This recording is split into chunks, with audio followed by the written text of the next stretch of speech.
Deberíamos tres. Muy buenas tardes, amables auditores. Nuevamente junto a ustedes con Tania Córdoba, Eugenio Guerrero y quien les habla, Enrique Cordobés, para recordarles que la vida es bella y comentar buenas noticias que nos ayuden a mirar el futuro con optimismo.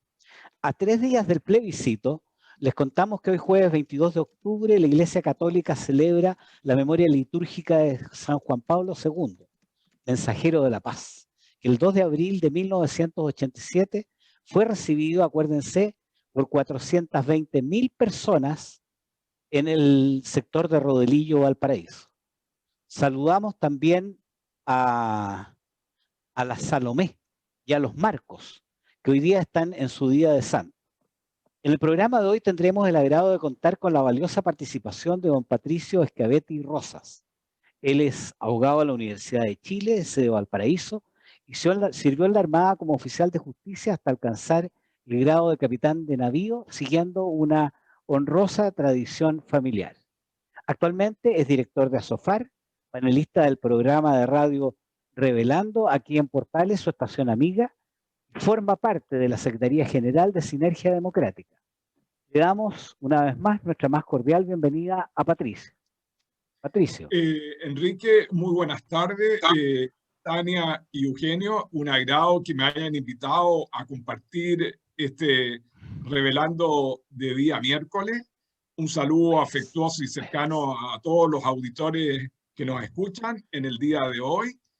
Y bueno, compartirles que además de participar en Sinergia Democrática, soy miembro de los gremialistas de la Católica del 71, soy miembro de Chilenos de Corazón y de todos los movimientos de centro-derecha que van a permitir un resultado exitoso el día domingo 25.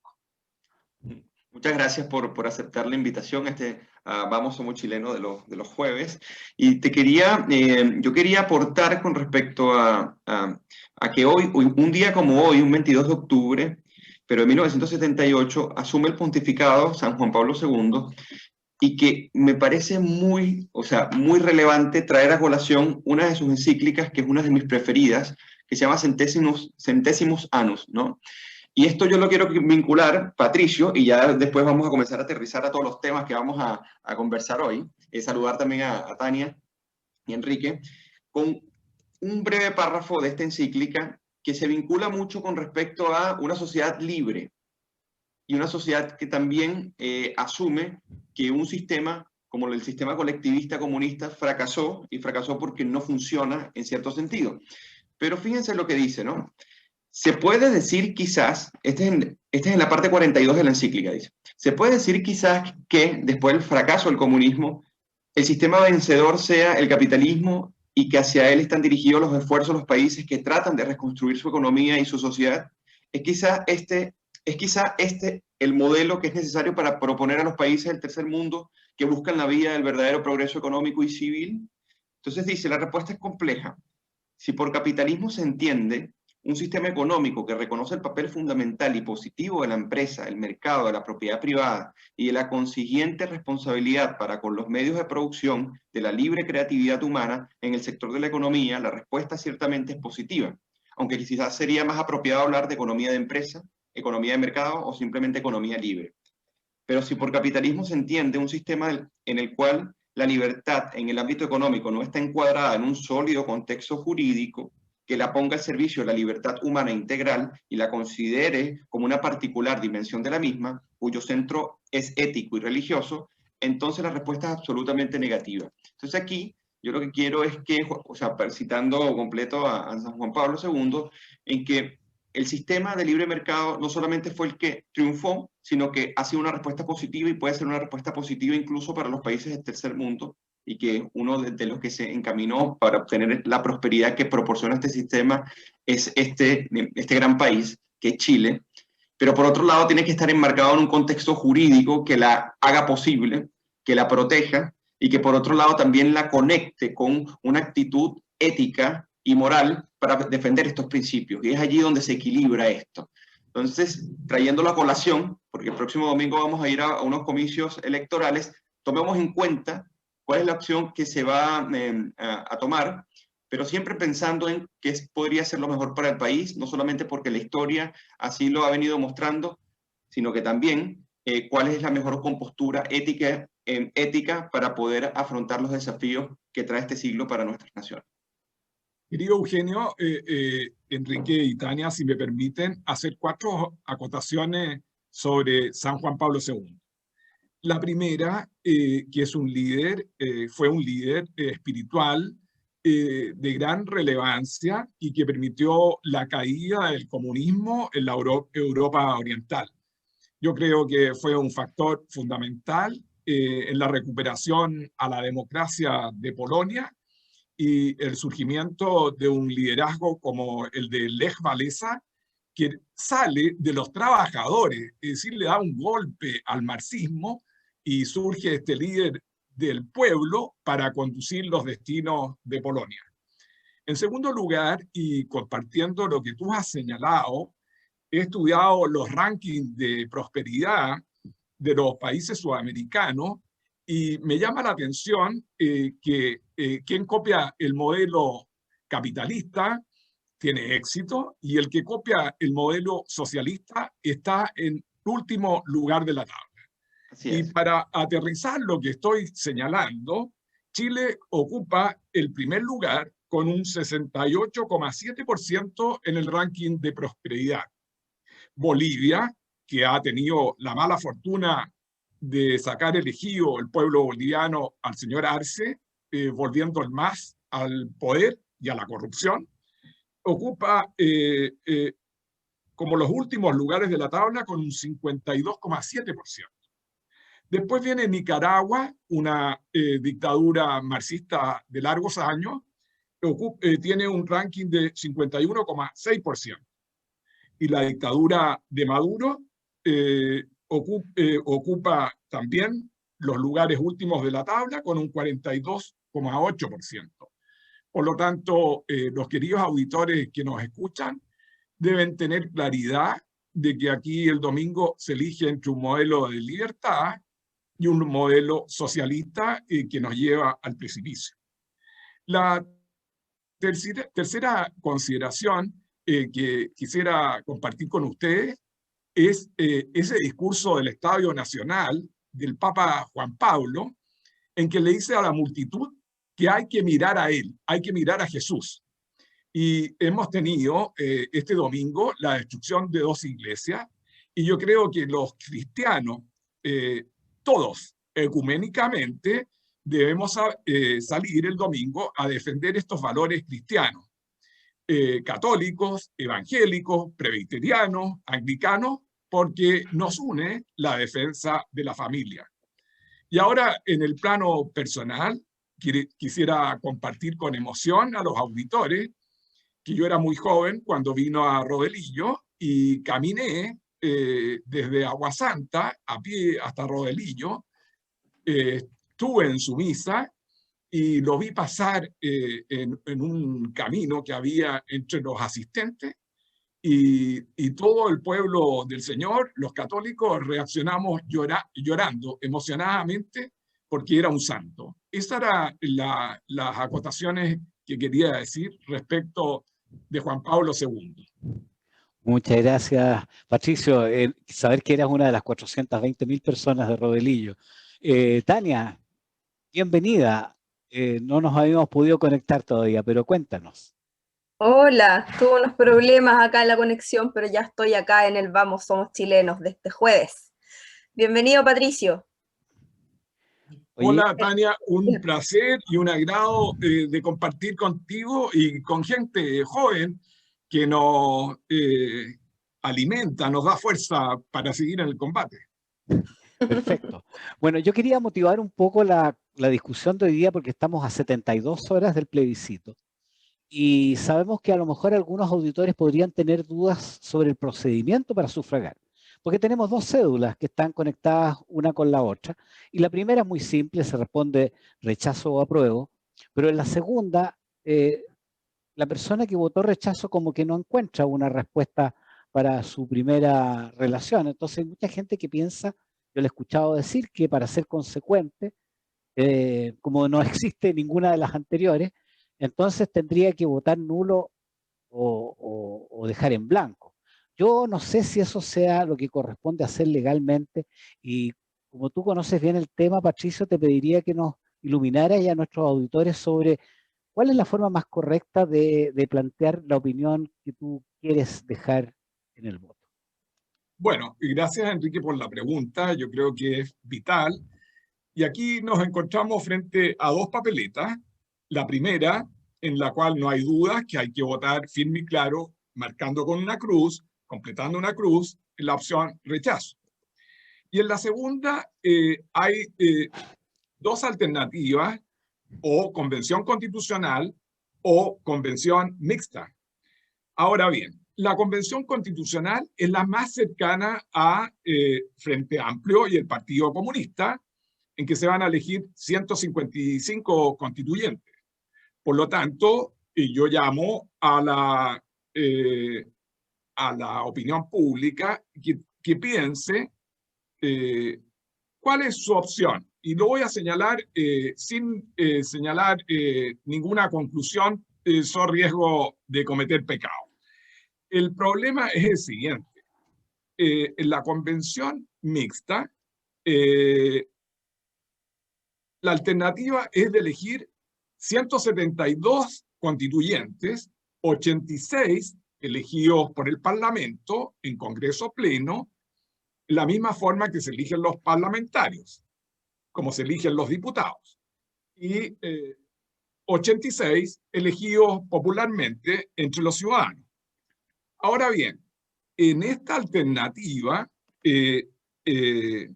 hay una mejor comunicación entre el Congreso y la Convención, lo que, en mi opinión, disminuye el choque de poder entre ambos órganos. Porque es muy importante mantener esta relación con los parlamentarios elegidos, que son los que tienen el real poder constituyente de acuerdo con la Constitución y particularmente con el artículo 127. En segundo lugar, es necesario que tengan conocimiento los constituyentes de redactar normas jurídicas. No cualquier persona puede concurrir a la convención y redactar normas legales, normas constitucionales de primer rango.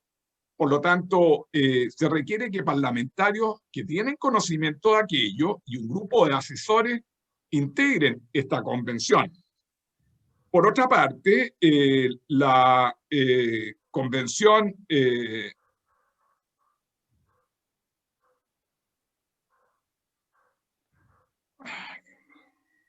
Perdón, Patricio, tenés un problema, parece. La mixta permiten una integración más equilibrada entre miembros electos y parlamentarios en ejercicio.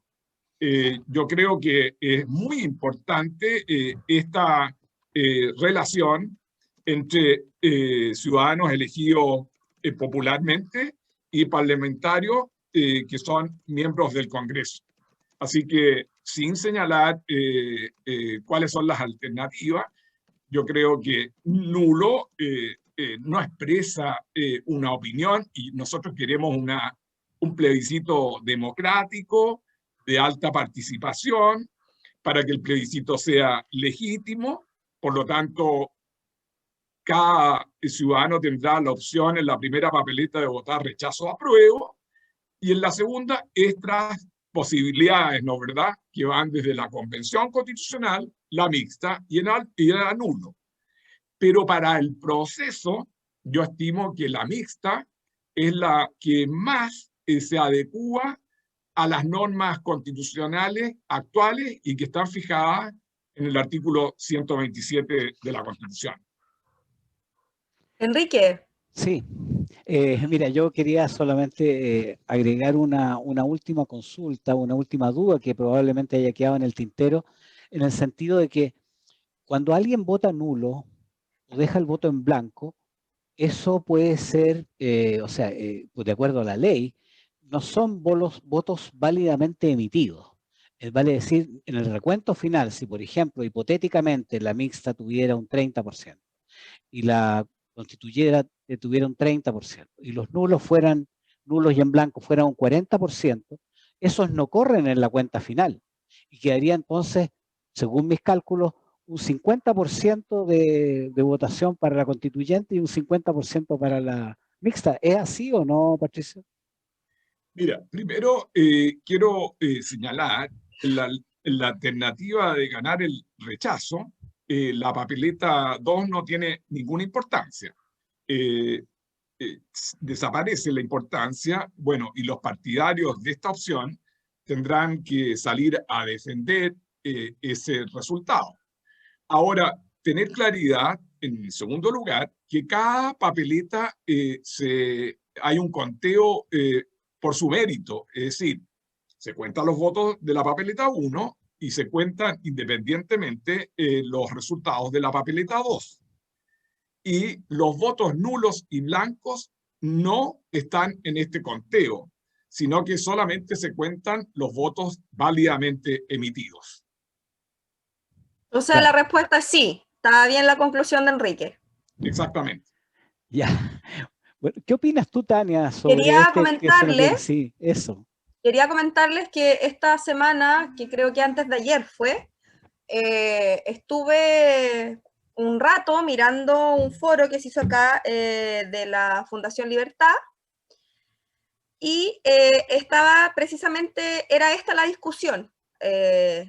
El foro tenía como eje la segunda papeleta, y uno de los asuntos, bueno, había 3 posturas, estaba Ruggero Cosi, estaba Jaime, olvidé el apellido, y estaba Mesa, que es de AR,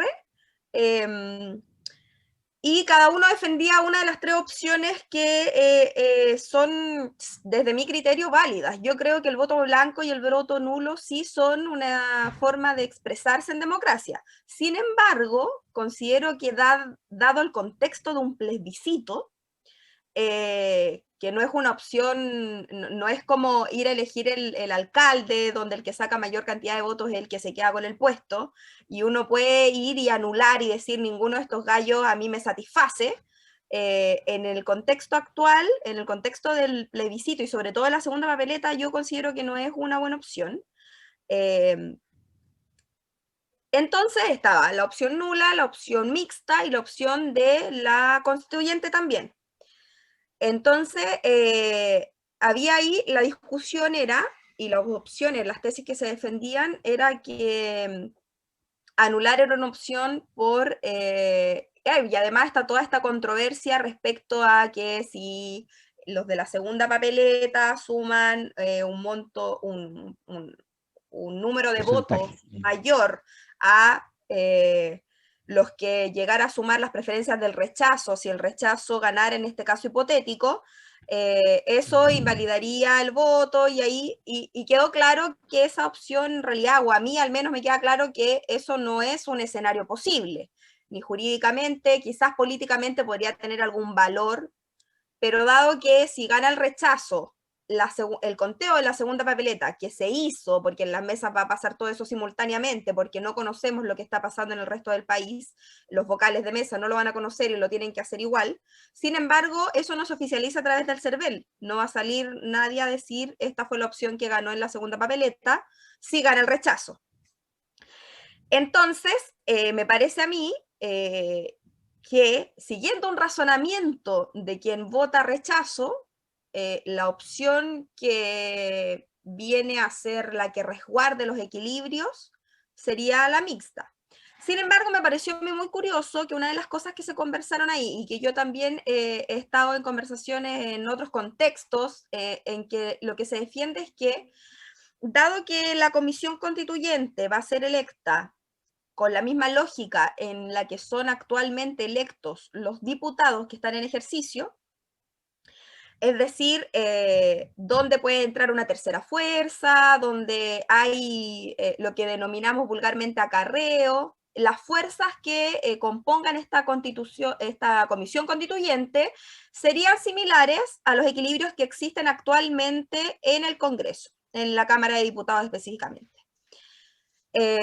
Entonces, hay muchas personas que defienden la idea de que eso también sería bueno para las personas de centro y de centro derecha. No sé qué opina ahí en el caso hipotético. Eugenio, ¿qué opinan ustedes tres en general? Pues? Eugenio, por Quería, favor. Tania, sí. Mira, yo creo que en la convención mixta, estos 86 constituyentes, como te dije, se eligen por el Congreso Pleno, y ahí la centro derecha tiene más del 40% de los votos. Por lo tanto, hay la posibilidad de una integración más equilibrada de esta convención mixta entre los 86 del Parlamento y los 86 elegidos por la ciudadanía. Claro, Lo porque segundo, faltarían pocos para el equilibrio del tercio o de los 2/3. Esa es la lógica, exactamente, ¿cierto? exactamente, que es lo que interesa. Y por otro lado, ¿quiénes están más cerca de la convención constitucional? Por un lado, está toda la oposición apoyando esa alternativa, y está los republicanos. ¿Y por qué el Partido Republicano? Porque tienen un solo parlamentario. Entonces estiman que ellos van a acceder a tener más constituyentes por una elección abierta de los 155 constituyentes en una elección que no sea por el Parlamento, porque tienen al diputado Urrutia, un solo parlamentario. Sí, pues de hecho era Mesa precisamente el que defendía esa opción. Disculpa, Eugenio, antes de darte la posta, y quería acotar que es muy válido que diferentes fuerzas, dependiendo de su situación actual y de su peso en el actual escenario de la Cámara de Diputados, que es la única que se ha elegido con esta ley que va a regir para elegir a los constituyentes, porque el Senado todavía lo tenemos con la mitad del régimen anterior, está bien, porque yo también he escuchado personas que dicen que claro, que esto es como que cada uno se acomoda como quiere, se arregla los bigotes como se le antoja. Yo creo que eso es válido en democracia y es válido para dar cabida a las diferentes lecturas en el espectro político. Quería hacer como una defensa de los amigos de Acción Republicana, que no tengo nada, no milito ahí, pero tengo amigos que quiero mucho y que en realidad creo que hacer ese tipo de lecturas está bien y que además enriquecen el debate que estamos teniendo en este momento. No lo veo como algo malo. Claro, mira, hay varias cosas y este tema da para mucho y es súper interesante, pero el tema, por ejemplo, de la convención mixta versus convención constituyente es también los controles que pueden tener a través de su derivación del Parlamento, de la institucionalidad, ¿no? Y por un lado, por ejemplo, o sea, el auditor que nos escucha, la convención mixta, al estar fuertemente derivada y mantenerse en esa derivación, no tiene peligro de violar sus propias reglas, porque son las reglas las que permiten que exista y que se rija, ¿ok? Pero en una convención constituyente existe un peligro que ha existido en casi todas las convenciones constituyentes que se han hecho, particularmente en América Latina, y es que si esta asamblea constituyente decide declararse en soberana, lo puede hacer. Y el gran problema es que no hay instancia para ejercer la reclamación, ¿ok? No está establecida en el acuerdo. Y el gran problema de ello es que si se declaran soberana y lanzan receso toda la institucionalidad, podemos entrar en una inestabilidad institucional no menor, ¿ok? Y ese es uno de los grandes peligros que tiene la Convención Constituyente, independientemente del debate que se pueda presentar. ¿Por qué? Porque la idea es que hay que salir a votar por la opción que nosotros tengamos nuestra preferencia, pero fundamentalmente porque la participación política con respecto a la representación de estos porcentajes en la asamblea, eventualmente en una asamblea constituyente, estén equilibrados para lograr los mayores acuerdos posibles. Pero más allá de eso está el peligro de romper el propio control que la derivación que hace el Parlamento para que funcione se haga. Y eso es un peligro. Entonces, por ende, la convención mixta como que se perfila para poder equilibrar mejor ello. Por otro lado, tenemos a personas como el partido, organizaciones como el Partido Republicano, que también tienen, en cierto sentido, como un aspecto optimista de lo que puede surgir. ¿En qué sentido? En que no se va a elegir un parlamento igual en una convención constituyente, porque se tendría que derivar de la misma manera. Y por otro lado, podemos dejarlo para el siguiente bloque, lo que vendría a ser la explicación de la convención mixta y sus ventajas para que las auditoras puedan, en cierto sentido, tomar la mejor decisión. Así que nos vemos en un segundo bloque. Sí, en el segundo bloque vamos a continuar con esta conversación tan interesante, pero antes recordarle a nuestros auditores de que la buena noticia es que el MOP firmó con Hyundai el acuerdo para continuar construyendo el puente hacia Chiloé. Un adelanto que vamos a tener operativo el año 2025 y va a permitir a sus 50.000 habitantes estar unidos con el continente y estar a 5 minutos de los medios de ayuda sanitaria y de todas las emergencias que se producen en una familia. Bueno, para irnos a nuestra pausa musical, nada mejor que recordarnos entonces de Puerto Montt. ¿Quién nos recuerda a Puerto Montt? La canción de los iracundos. Dejamos con ustedes a los iracundos en la inolvidable canción Puerto Montt. Y hemos regresado en este segundo bloque de estos jueves de Vamos Somos Chilenos, que junto con Enrique Cordobés, Tania Córdoba y nuestro gentil invitado Patricio Schiavetti, estamos deliberando hoy sobre diversos temas del país, pero fundamentalmente la segunda papeleta. Estamos evaluando las ventajas y desventajas tanto de la Convención Constituyente como mixta, y yo me había quedado a la mitad respecto de lo que iba a decir sobre la Convención mixta.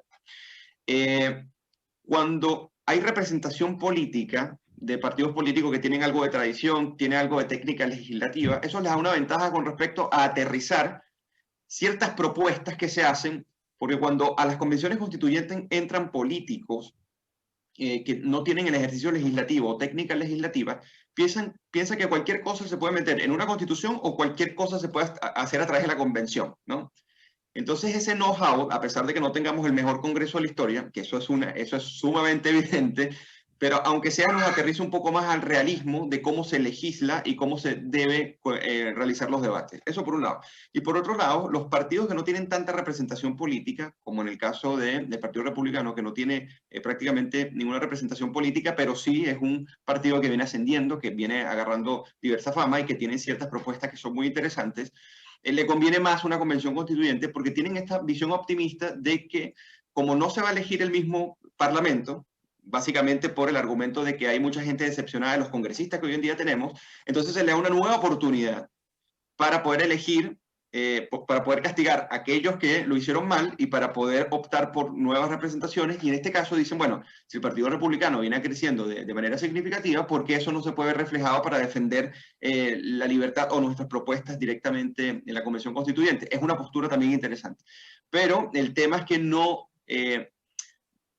revierte el peligro que hay con respecto a que podríamos decir, este desliz o este cisma que se abre respecto de la no reclamación en caso de que se declaren originaria, sea quien sea como parte del Partido Republicano o los demás con esta visión optimista, no se puede revertir. Entonces ese quería ser mi aporte. Ahora me gustaría preguntarle a Patricio. Patricio, si llegara... ¿cuáles serían los desafíos de una convención mixta, tomando en cuenta que a pesar de que un sector importante es de derecha o centro-derecha, no todos votan por propuestas efectivamente de centro-derecha? Incluso hay aproximadamente 13, 14 que específicamente no votan por propuestas de centro-derecha, sino que han estado más en este sentido del lado de la oposición. ¿Tú piensas que ahí hay un desafío importante? Absolutamente, pero yo tengo la tranquilidad, Eugenio, y lo hemos conversado, Enrique, Tania y auditores, de que el día 26, a pesar de que hemos tenido un negro panorama y violencia, la centro-derecha aparecerá unida, a pesar de que están divididas, y como lo observamos aquí en el programa con Tania y con el que habla, en un solo modelo común, en que va a acoger a los que votaron rechazo, como Víctor Pérez, y los que votaron a prueba, como Lavín, Desborde y otros. Van a estar Alamán, van a estar Felipe Cas. ¿Por qué? Porque la fortuna que tiene Chile es de que en este sector haya una unidad de criterio y la defensa de un modelo de la libertad, la defensa de la familia, de los grupos intermedios, de un modelo neoliberal que hay que perfeccionar, que hay que avanzar en la descentralización del país, defender la autonomía del Banco Central y del Tribunal Constitucional. Todos esos factores el día 26 van a estar presentes y no va a haber esta división, a mi juicio, en la centro-derecha. En el otro sector tenemos tres bloques. Por un lado, la nueva mayoría, que se integró el PRO con Ominami, Enrique Ominami. Al medio tenemos, no por decir al medio, porque son bien de izquierda, el Frente Amplio, el Podemos español chileno, los liberales, que no sé qué hacen ahí, y más a la izquierda, el Partido Comunista. Estos tres bloques no tienen una idea o un plan común o un ideario de constitución, salvo el señor Atria, que trata de dominarnos, ¿verdad?, a estos tres bloques. Pero yo creo, y por el bien del país, que no van a tener una unidad de una constitución bajo ciertos principios comunes. Por otro lado, y me salgo a la pregunta, querido Eugenio, y quiero acotar lo siguiente. Yo tengo mucho respeto por el pueblo y de elegirse la Convención Constitucional son 155 miembros, pero no veo, con mucho respeto, al Bombo Fica, ni al Flaco, ni el Indio, redactando una norma constitucional de primer rango. Es decir, no tienen la capacidad jurídica para redactar normas constitucionales. Y quiero recordar, a pesar de que a algunos auditores no les guste, la Constitución del 80 fue integrada por una comisión llamada Comisión Ortúzar, y que yo tengo a mi vista sus integrantes, que son del primer nivel como profesores de Derecho Constitucional. Jaime Guzmán, Alejandro Silva, Jorge Ovalle, Alicia Romo, Enrique Evans, Sergio Díaz, Gustavo Lorca, Luz Bulnes, Raúl Bertelsen, Juan de Dios Carmona. Eso es integrar una comisión capaz, con capacidad, con conocimiento jurídico, profesores de Derecho Constitucional, para redactar una constitución que no es chacota. Y por el otro lado, y para terminar, yo creo que todos los chilenos deben ser protagonistas y no meros espectadores de la historia. Y a mí me interesa vitalmente que haya una alta participación, como sucedió en la segunda vuelta de Piñera, para que haya un plebiscito democrático y legítimo. Bueno, antes de pasarle la palabra a Tania, yo quería precisar un par de puntos. El primer punto sería que, bueno, de acuerdo a lo que dice Patricio, los que saben son los parlamentarios, los que saben legislar, tienen mayores conocimientos, pero están desprestigiados. Y el pueblo no está desprestigiado, pero no sabe. Así que estamos en un acertijo bastante difícil de cómo lograr una constitución que funcione. Por otro lado... ¿Por eso la mixta, dice usted? No, yo no digo nada. Yo no digo nada porque no podemos forzar a nuestros auditores a que voten en uno u otro sentido. Bueno, yo también debo decir que ahí discrepo un poco con Patricio, que yo creo que más bien es la Constitución del 2005. La Constitución ha ido cambiando enormemente y salió publicado en el Diario de Circulación Nacional un estudio muy acucioso en el cual se mostraba exactamente que el 45% de los actuales contenidos de la Constitución son posteriores al 90. Entonces, ¿de qué estamos hablando? O sea, las constituciones evolucionan con el tiempo, no revolucionan. Por eso, de repente es preocupante pensar en esa hoja en blanco en que toda una evolución se pierda. Y finalmente hemos hablado mucho de cifras. ¿Qué pasa con el 40, con el 30, con el 20? Pero hay una pregunta de fondo. ¿Cuánta gente va a ir a votar del padrón electoral? Tenemos la variable interviniente del ¿cómo se llama?, de la pandemia, y tenemos también el temor de la gente por la violencia. Es un plebiscito, un acto electoral que se da en un entorno bastante especial, distinto a los otros. No sé, algo quería decir tú, Tania, perdón, antes de darle la pasada a Patricia. Sí, tomando el último punto que mencionas tú, claro está que el plebiscito se va a dar en un contexto único, muy, muy extraño. Y yo creo que lo que hay que hacer es llamar a la tranquilidad, llamar a la precaución y llamar a la participación. Yo he estado conversando mucho para poder hacer un llamado responsablemente y no hacia el voleo, con personas que han estado trabajando constantemente desde que comenzó todo el brote más masivo en Chile, ya a partir de marzo, una vez que las clases se terminaron y muchas mamás nos vimos recluidas y empezó el teletrabajo a full. Hubo muchas personas que no pudieron dejar de ir a sus lugares de trabajo y personas que se dedicaron a tomar las precauciones constantemente y a tomarlo como forma de rutina diaria.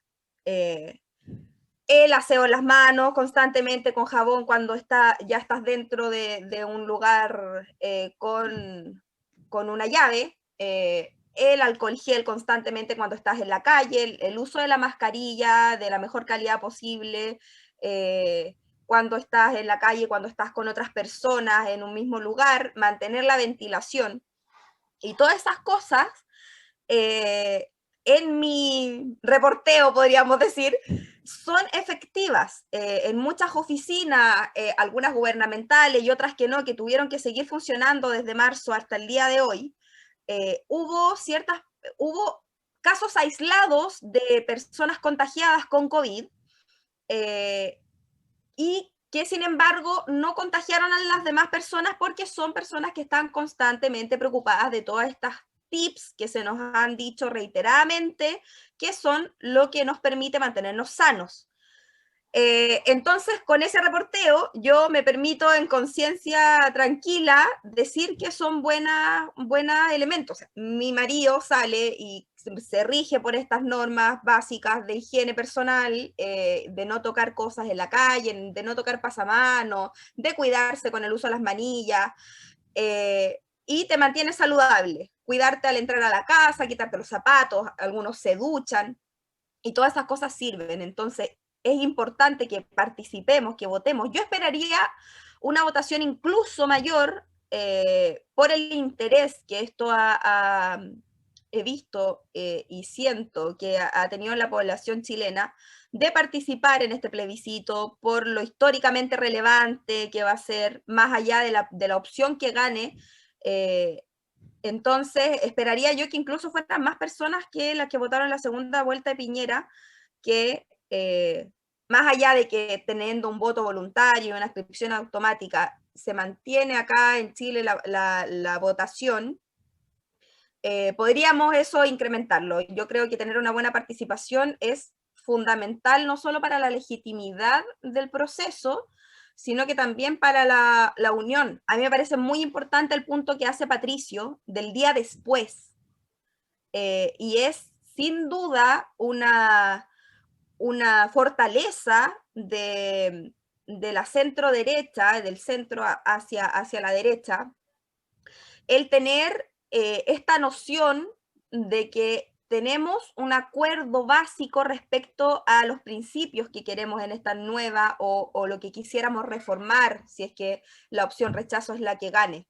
Y yo creo que eso es, más allá de que uno vote apruebo o rechazo, un punto donde tenemos una riqueza y una fortaleza para seguir construyendo un país que tenga asegurada cierta base jurídica, más allá de que haya una asamblea mixta, constituyente o sigamos por las reformas, porque es lo que sin duda, y vaya quizás paradoja para otros, mi opción, ya que quedó muy claro en el bloque anterior cuál era la de ustedes, yo voto A, no voto R. Entonces, en ese sentido, a mí me parece súper importante que siento de una nueva generación en la política, soy socióloga, entonces tengo cierta otra mirada quizás en el rol del sociólogo, no está muy de relevancia en la derecha, pero sin embargo está este sentido común de que hay que mantener una noción de subsidiariedad, que hay que mantener ciertas instituciones que tienen, como el Banco Central y muchas otras, que tienen que estar ahí expresamente limitadas y con todas sus facultades también Protegidas. Protegidas, claro. Y eso me parece muy relevante. Mire que a pesar de que unos voten A y otros voten R, con Patricio tenemos esa certeza. Y eso me parece a mí muy, muy rico, muy, muy positivo, una fortaleza. Sí, ahora, perdón, antes de decirte, Patricio, solamente una cosita para redondear lo que planteaba Tania. Ella habló de legitimidad y confiamos en que la participación sea más allá de la que fue en la última elección presidencial, ojalá. Pero ¿qué pasa si la participación resulta baja? Entonces nos vamos a encontrar con que el resultado va a ser lícito, pero no va a ser legítimo. Vale decir, va a tener las mismas cuestionamientos que se le han hecho a la actual Constitución. ¿O estoy muy equivocado, Patricio? Mira, Enrique, no estamos en contradicción y opinamos absolutamente lo mismo. Esa Constitución que yo dije que era del 80, porque se inicia en el 80, ha sufrido 257 modificaciones. Y la más gran modificación fue en el gobierno de Ricardo Lagos, el 2005, que se puso término a los llamados enclaves constitucionales.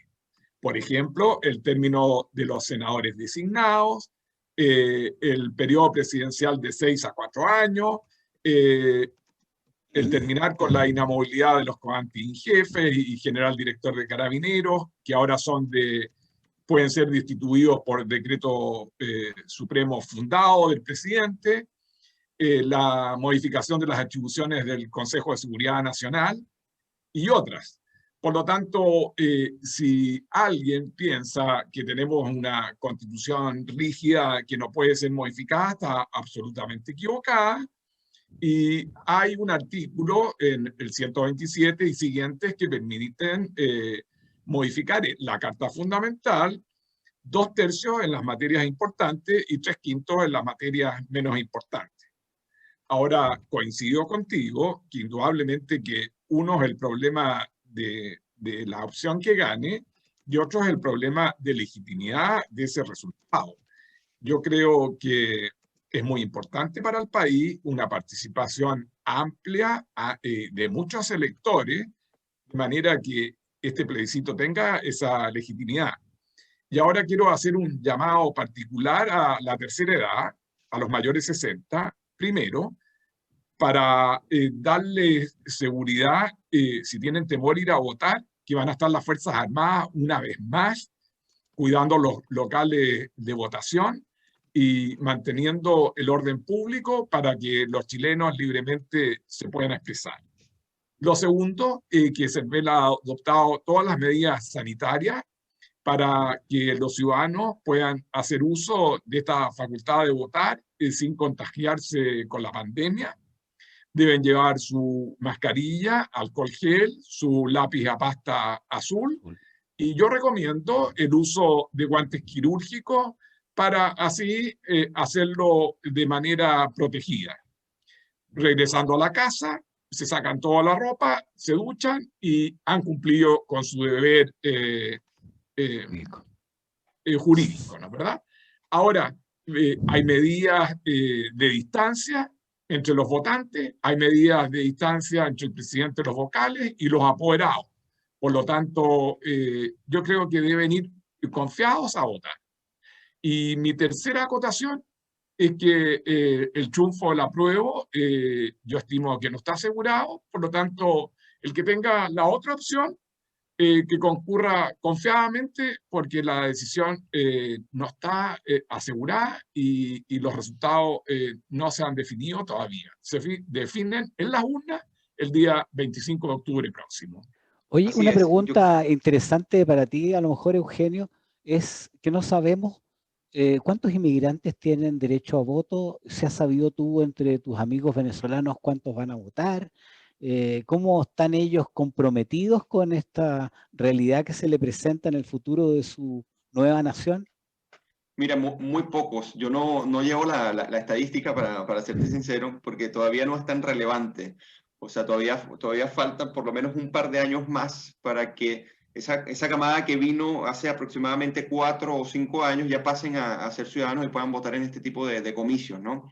Y que pueden ser ya un sector relevante, porque después de Perú y Colombia somos la comunidad más grande. Incluso en este momento creo que ya la segunda comunidad de extranjeros más grande en Chile. Y bueno, mayoritariamente tiene ya una tendencia que todos nuestros auditores pueden conocer. Lo que yo quería comentar con respecto a las elecciones y la votación, algo que dijo Patricio, yo quiero aportar que independientemente de quién se piense que gana, ya la participación de por sí es un deber cívico. O sea, la justifica como fin en sí mismo y no como la utilidad del resultado. La utilidad del resultado, por supuesto, es maravillosa porque uno le gusta apostar para ganar, como quien dice. Y cada elección es una apuesta por el país, ¿no? Pero el deber cívico te lleva mucho más allá de eso, independientemente que se gane o se pierda. ¿Pero por qué? Porque la participación, y más acá, es fundamental para que un sector no sea hegemónico sobre otro. Porque si eso ocurre, el desastre que puede terminar la Constitución es terrible, no solamente en términos de quienes la redactan, sino en términos de la legitimidad después. Entonces, si usted piensa que ganó y por eso no va a votar, o piensa que perdió y por eso no va a votar, entonces sepa que está contribuyendo en cierto sentido a que la inestabilidad política en el país sea una realidad. Entonces, es fundamental que vaya y salga a votar por deber cívico más que por el resultado en sí mismo. Qué buen análisis, Eugenio, qué buena acotación. Y mira qué simpático también que la lógica del voto ganador y esto de que no puede arrasar por no poner ahí el término hegemónico fue el que usaste, me parece muy interesante porque se parece un poco a la lógica de aquellos que están con la tesis de Longueira. Que para evitar esa hegemonía se reviste del apruebo y llama a votar apruebo a las personas de derecha, con una lógica que para mí es muy extraña, como un poco rebuscada, precisamente para evitar esa hegemonía y decir, ganamos todos los del apruebo porque el apruebo va a ganar, entonces votemos los de derecha apruebo para que no haya esta máquina aplanadora y Claro. se impongan hegemónicamente los pensamientos de izquierda. Cosa que me parece muy curiosa, yo no voto por esa lógica, a mí me llevan a votar otras conclusiones, llego a ese voto por otros factores. Motivaciones, claro. Otras motivaciones. Y además esa forma me parece camaleónica y muy, muy extraña de seguir, que es una lógica muy, muy rara y me llama mucho la atención. Es utilitaria y carece, Claro. y carece de principios, porque piensa más en el resultado que en el fin en sí mismo, en el deber cívico. Y yo concuerdo contigo, o sea, hay personas que lo hacen porque dicen, bueno, independientemente, si no se aprueba en este momento, en algún momento el debate constitucional va a volver y se va a realizar y dicen, bueno, salgamos de esto una vez. Por otro lado, dicen, bueno, metámonos en el terreno para poderlos combatir ahí mismo. Pero yo me refería es que si uno hace hegemonía sobre otro, el día de mañana se va a reclamar eso. Va a decir, bueno, esto salió con una visión parcializada. Pero si se lleva el consenso de los 2/3, entonces la legitimidad que puede salir ahí es mejor. Entonces, ya sea mixta o ya sea constituyente, que a mí me parece que más estable es la mixta, claro está. La idea es que si se llega a aprobar para cambiar la Constitución, salga con la mayor legitimidad posible. Pero también si se rechaza, sepan aceptar que ese es el resultado legítimo y democrático que tomaron los chilenos que fueron a votar. Sí, bueno, yo creo que ahí cuando se habla de trabajar con los resultados, se está hablando con una lógica maquiavélica en el Así sentido es. riguroso de la palabra, Ujú. vale decir que tú estás poniendo todo tu esfuerzo en lograr los fines, no importando los medios que tú vas a usar. Es muy distinta a la lógica del Quijote, que se va con su lanza en ristre contra los molinos, le guste el apruebo, le guste el rechazo, digamos, Así es. independientemente cuál será el resultado. Son Ahora los yo creo medios que los que no, justifican los fines, sí, y no pero los fines que los hemos medios. hablado mucho de izquierda y derecha, pero no hemos hablado en otra dimensión. Porque ¿qué piensan los jóvenes y qué piensan los viejos? Porque a lo mejor hay ahí una Y los jóvenes diferencia, con alma de viejo. bueno, También. y los viejos que nacieron, y los jóvenes que Oye, querida nacieron viejos. Tania, Tania, te mira, escuché. para mí ha sido, no sé, no estoy asombrado, pero desde la pandemia de marzo, que me encerré, pero he tenido una actividad intelectual, yo creo que mucho más allá de lo que yo tenía en mi época profesional intensa. Estoy en cursos de inglés, de italiano, participo activamente en el directorio de la Asociación de Oficiales de la Armada en Retiro, panelista de radio, miembro activo de todos los movimientos que defienden cierta opción. Por lo tanto, tengo alma de joven y es tan así que el día viernes pasado di una charla a los gremialistas nuevos de las universidades para explicarnos, ¿verdad? Y compartir con ellos la historia del gobierno de la Unidad Popular, cuál fue el resultado de esta experiencia socialista marxista en Chile y cómo con convicción, con fuerza y voluntad, en un año logramos la presidencia de la Federación de Estudiantes de la Católica Valparaíso y salió elegido presidente un gremialista, venciendo al MAPU y al Partido Socialista.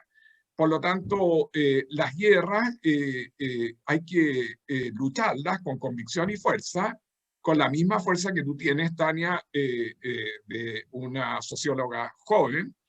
Y yo quería traer a colación el modelo israelí, digamos. Yo creo que Israel es un El muy Likud. buen modelo a copiar, un Estado que surge el 14 de mayo de 1948 y que es reconocido por las Naciones Unidas, y en esta declaración de David Ben-Gurión, y que afronta todo el mundo árabe y lo vence reiteradamente.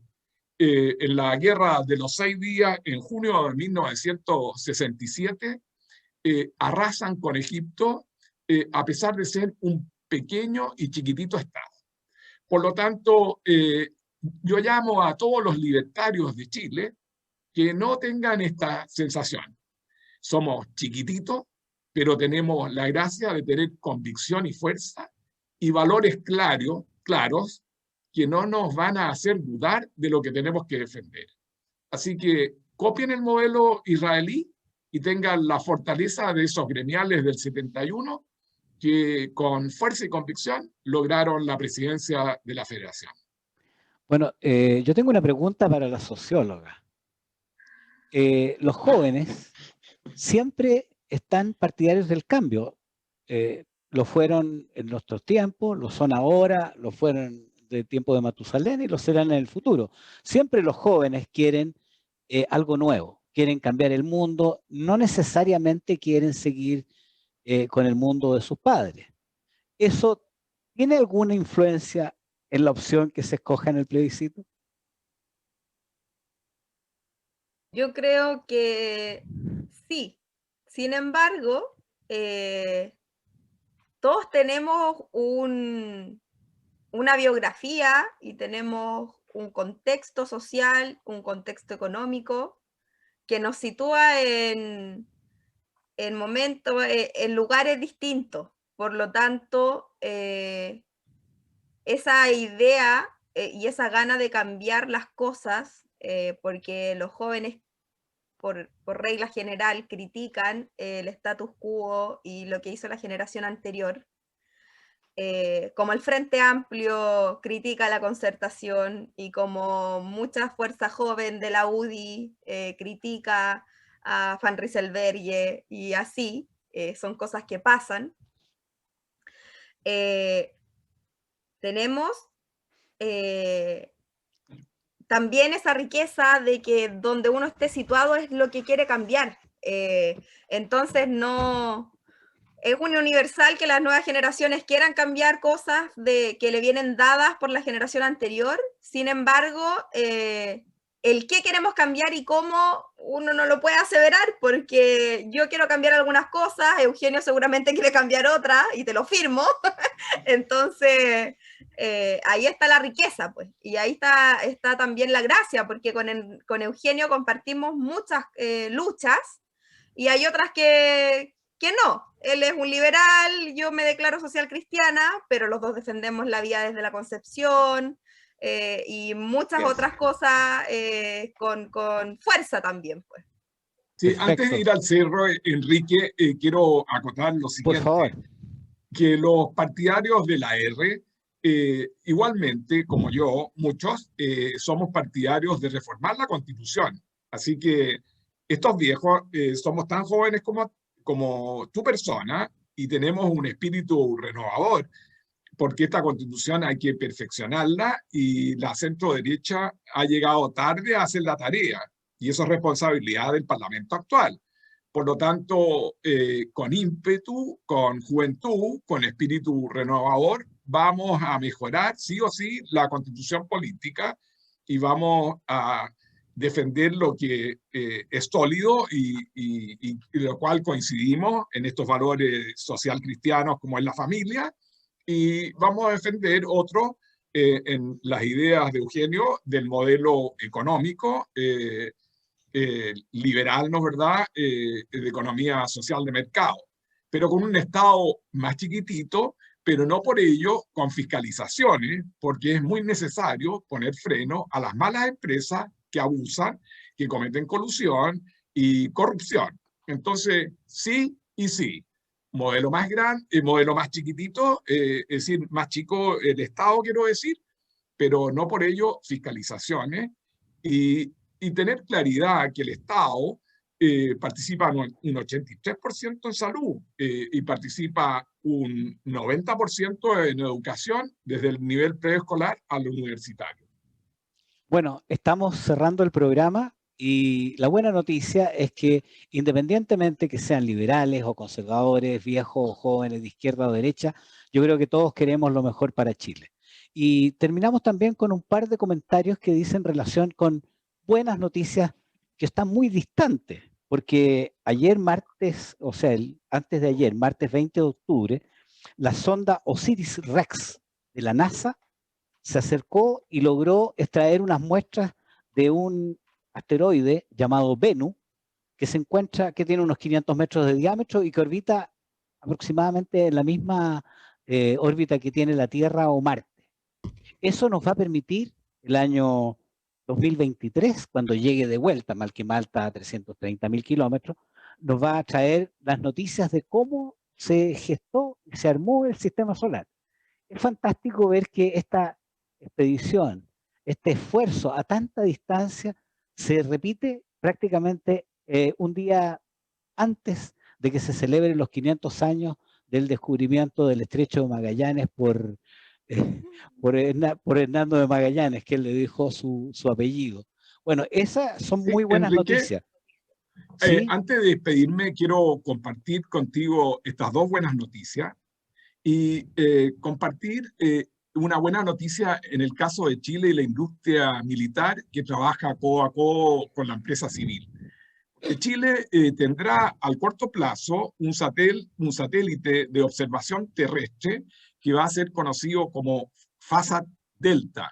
Así que hay un gran esfuerzo de la FAC y de las empresas civiles para sacar este satélite, y ASMAR va a seguir en la construcción naval, FAMAE con los fusiles y munición.